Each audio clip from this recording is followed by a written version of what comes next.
Ички иштер министрлигиндеги башаламандык мына ушундай кайрылуу менен Ош облусунун Ноокат районундагы Жаңы Базар аймактык милиция бөлүмчөсүнүн кызматкери Максатбек Аваз уулу интернет айдыгына чыкты. Ал президент Садыр Жапаровго кайрылып, ички иштер министрлигиндеги башаламандыкка чара көрүүнү суранган. Анын айтымында Ноокат райондук ички иштер бөлүмүнүн жетекчилиги Максатбек Аваз уулунун кызматтан кетүүсүн талап кылып, болбосо кылмыш ишин козгоп кетиребиз деп коркутканын айткан.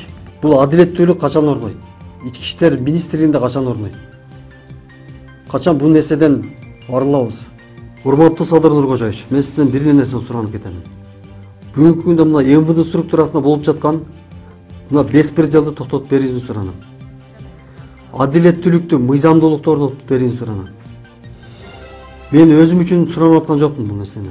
Бул нерсени Кыргызстандын келечеги үчүн, Кыргызстандын урпактары үчүн суранып өтүнүп кетем.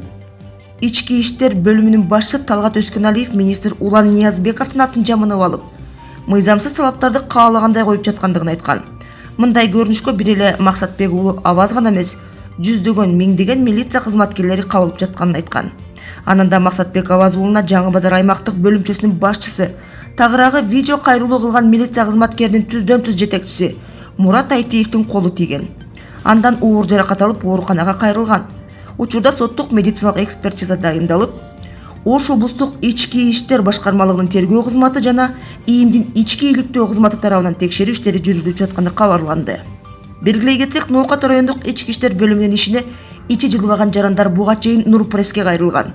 Анда баласын сүзүп майып кылып качып кеткен айдоочуну Ноокат райондук ички иштер бөлүмүнүн тергөөчүлөрүнүн шалаакылыгынан улам. Айдоочунун Россияга качып кетүүсүнө жол ачылган. Анысы аздык кылгансып, 6 айда араң кармалган качкын айдоочуну Ноокат райондук соту үй камагына чыгарып жиберген.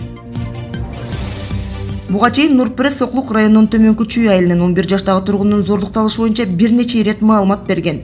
Анда зордукталган баланын 82 жаштагы атасы интервью берип, уулун 2021 жылдын жай айларында 19 жана 22 жаштагы жергиликтүү жигиттер зордуктаганын. Буга Соклук райондук ички иштер бөлүмү реакция кылбай жатканын билдирген. В 2021 году моего сына 12-летнего изнасиловали двое соседей. Неоднократно я обращался в милицию, прокуратуру, но с их стороны я не получил никакого ответа. Нурпресстин Нурсат юридикалык компаниясы менен биргеликте жүргүзгөн журналисттик иликтөөсүнүн негизинде иш жанданып, Соклук райондук прокуратурасы аны көзөмөлгө алган. Учурда 11 жаштагы баланын зордукталышы боюнча тийиштүү тергөө амалдары жүрүүдө. Мына ошол бир эмес, бир нече ирет Нурпресс көтөргөн маселе жогорку кеңеште дагы айтылды. Анда депутат Эльвира Сурабалдиева им таасирдүү адамдардын балдары зордукталгандыгына реакция кылабы деген суроону кабыргасынан койду. Жылдын март айындагы 11 жашар баланы 2 эркек зордуктап кетет. 2 жылдан бери тергөө чечилбей жатат. Эмнеге? Башкы прокуратуранын прокурорский надзору каякта карап жатат. Эскерте кетсек, зордукталган баланын атасы Борис Пак коркутуп үркүтүүлөргө кабылганын айткан. Ушул фактыга жана баласынын зордукталышына аксакалдын карамагындагы жер себеп болгон. Анын 34 сотық жери болот. Буга кызыккан Гарипбек Жарматов алдоо жолу менен өзүнө бардык мүмкүнчүлүктөрү менен ишеним кат жаздырып алат. Ал сатып алуу аркылуу жер тилкени колдон колго өткөргөн. Юристтердин айтымында, жер тилкени сатып алуу аркылуу колдон колго өткөрүү бул ишти таты алдаштыруу, тергөөнү адаштыруу үчүн жасалган аракет. Негизи мындай ыкманы уюшкан шылуун топтор колдонорун айтышууда. Нурсат юридикалык компаниясынын мыйзамдуу аракетинин негизинде жер соттун чечими менен аксакалдын өзүнө өттү. Соклук районунун ошол чечими күчүнө кирди. Токмок шаарында курал жарак сакталган жер табылды. Ал калаанын 3-кичи районундагы паркта баштыкка салынган абалда болгон. Револьвер 1 даана, Макаров тапанчасы 1, типтүү ок атуучу курал, тапанчанын ок салуучу магазини, 9 мм келген 7 даана травматикалык патрон, 16 калибрдүү 10 аңчылык патрону, калибр патронунун 88 даанасы табылды. Курал жарак, ок дарылар кимге таандык экени азырынча белгисиз. Алдамчылыкка шектелип кармалып, убактылуу кармоочу жайда көз жарган Аида Исакова үй камагына чыкты. Бул чечимди Бишкек шаардык соту чыгарган.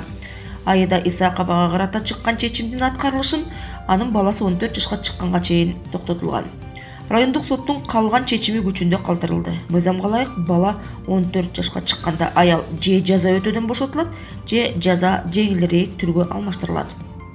Эскерте кетсек, интернетке келин баласы менен темир тор артында отурган сүрөттөрү чыгып, ал көпчүлүктүн нааразычылыгын жараткан. Элге, мамлекетке кыянаттык кылып, миллиондогон элдин ырыскысын жегендер эркиндикте жүрөт. Ал эми 7 баласы бар келин ымыркайы менен камакта отурат деп салыштырып чыгышкан. Кызыгы, мамлекеттик ММКлардын айрым кызматкерлери бул келинди окшош текст менен жамандап чыкканы көпчүлүктүн көңүлүн оорутту. Бирок мамлекеттик структурадагылар жамандап чыкса шамал кайдан согуп жатканы дароо билинди.